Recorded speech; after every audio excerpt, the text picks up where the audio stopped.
اعوذ باللہ من الشیطان الرجیم بسم اللہ الرحمن الرحیم۔ سیدنا عمر رضی اللہ تعالی عنہ کے پاس کعب عصری تشریف فرما تھے۔ ایک خاتون آئی اور آ کر کہنے لگی، امیر المؤمنین، میرا خاوند بہت نیک ہے، ساری رات تہجد پڑھتا ہے اور سارا دن روزہ رکھتا ہے، اور یہ کہہ کر خاموش ہو گئی۔ عمر رضی اللہ تعالی عنہ بڑے حیران کہ خاتون کیا کہنے آئی ہے۔ اس نے پھر یہی بات دہرائی کہ میرا خاوند بہت نیک ہے، ساری رات تہجد میں گزار دیتا ہے اور سارا دن روزہ رکھتا ہے۔ اس پر کعب رضی اللہ تعالی عنہ بولے، اے امیر المؤمنین، اس نے اپنے خاوند کے بڑے اچھے انداز میں شکایت کی ہے۔ امیر المؤمنین بولے، کیسی شکایت کی؟ جب وہ ساری رات تہجد پڑھتا رہے گا اور سارا دن روزہ رکھے گا تو پھر بیوی کو وقت کب دے گا؟ تو کہنے آئی ہے کہ میرا خاوند نیک تو ہے مگر مجھے وقت نہیں دیتا۔ چنانچہ عمر رضی اللہ تعالی عنہ نے اس کے خاوند کو بلایا تو اس نے کہا، ہاں میں مجاہدہ کرتا ہوں، یہ کرتا ہوں، وہ کرتا ہوں۔ حضرت عمر رضی اللہ تعالی عنہ نے حضرت کعب رضی اللہ تعالی عنہ سے کہا کہ آپ فیصلہ کریں۔ ان صحاب سے کہا کہ دیکھو، شرعاً تمہارے لیے ضروری ہے کہ تم اپنی بیوی کے ساتھ وقت گزارو، ہنسی خوشی اس کے ساتھ رہو، اور کم از کم ہر 3 دن کے بعد اپنی بیوی کے ساتھ ہم بستری کرو۔ خیر وہ میاں بیوی تو چلے گئے تو عمر رضی اللہ تعالی عنہ نے ابی بن کعب سے پوچھا، آپ نے یہ شرط کیوں لگائی کہ ہر 3 دن کے بعد بیوی سے ملاپ کرو؟ انہوں نے کہا، دیکھیں، اللہ رب العزت نے مرد کو زیادہ سے زیادہ 4 شادیوں کی اجازت دی ہے، چنانچہ اگر 4 شادیاں بھی کسی کی ہوں تو 3 دن کے بعد پھر بیوی کا نمبر آتا ہے۔ تو میں نے اس سے کہا کہ تم زیادہ سے زیادہ 3 دن عبادت کر سکتے ہو، 3 دن کے بعد 1 دن رات تمہاری بیوی کا حق ہے، تمہیں گزارنا پڑے گا۔ تو دیکھو شریعت انسان کو کیا خوبصورت باتیں بتاتی ہے۔ محترم بھائیوں اور بہنوں، مجھ سے میرے والد نے بیان کیا کہ وہ حجۃ الوداع میں رسول اللہ صلی اللہ علیہ وآلہ وسلم کے ساتھ شریک ہوئے۔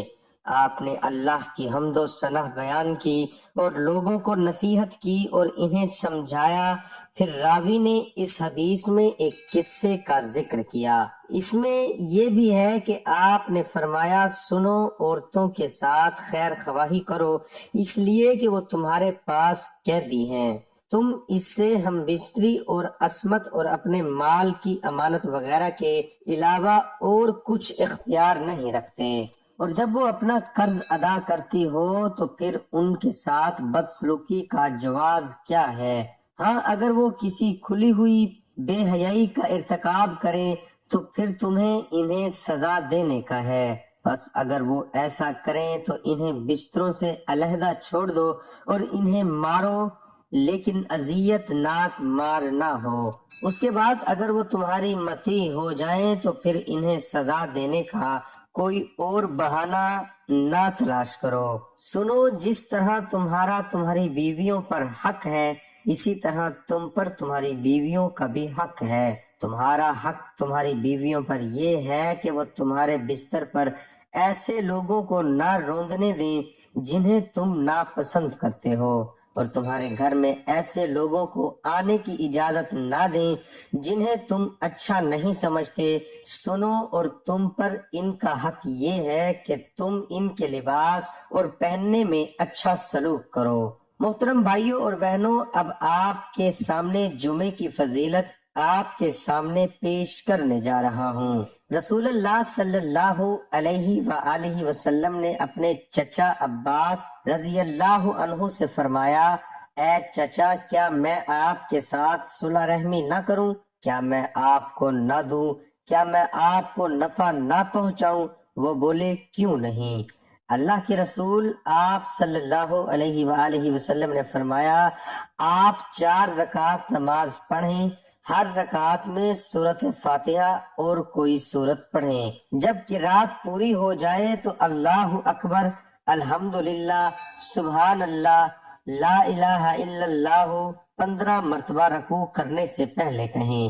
پھر رکوع میں جائیں تو 10 مرتبہ یہی کلمات رکوع میں کہیں، پھر اپنا سر اٹھائیں اور یہی کلمات 10 مرتبہ رکوع سے کھڑے ہو کر کہیں، پھر سجدے میں جائیں تو یہی کلمات 10 مرتبہ کہیں، پھر سر اٹھائیں تو 10 مرتبہ یہی کلمات کہیں، پھر دوسرے سجدے میں جائیں تو 10 مرتبہ یہی کلمات کہیں، پھر سجدے سے اپنا سر اٹھائیں تو کھڑے ہونے سے پہلے 10 مرتبہ یہی کلمات کہیں۔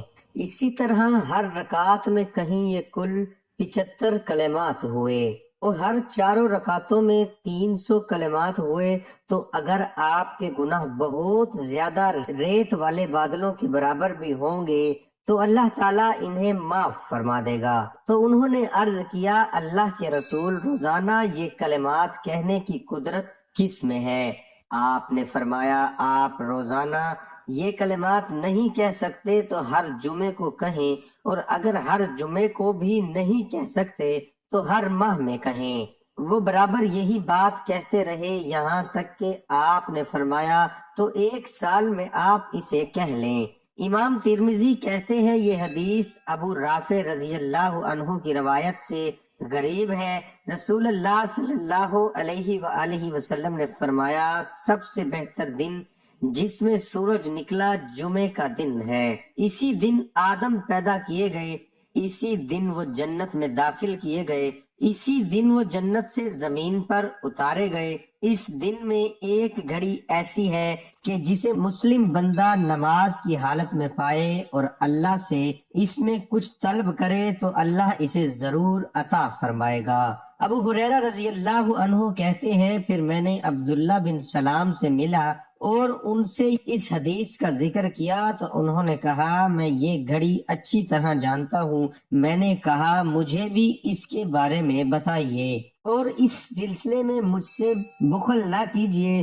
انہوں نے کہا، یہ عصر کے بعد سے لے کر سورج ڈوبنے کے درمیان ہے۔ اس پر میں نے کہا کہ یہ عصر کے بعد کیسے ہو سکتی ہے، جبکہ رسول اللہ صلی اللہ علیہ وآلہ وسلم نے فرمایا، اسے مسلمان بندہ حالت نماز میں پائے اور یہ وقت ایسا ہے جس میں نماز پڑھی جاتی۔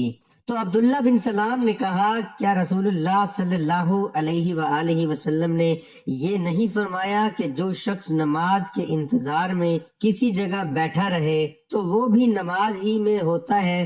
میں نے کہا، کیوں نہیں، ضرور فرمایا ہے۔ تو انہوں نے کہا، تو یہی مراد ہے۔ دعا ہے کہ اللہ تعالیٰ میرا سنانا، آپ کا سننا اپنی بارگاہ الہی میں قبول اور منظور فرمائے۔ آمین ثم آمین۔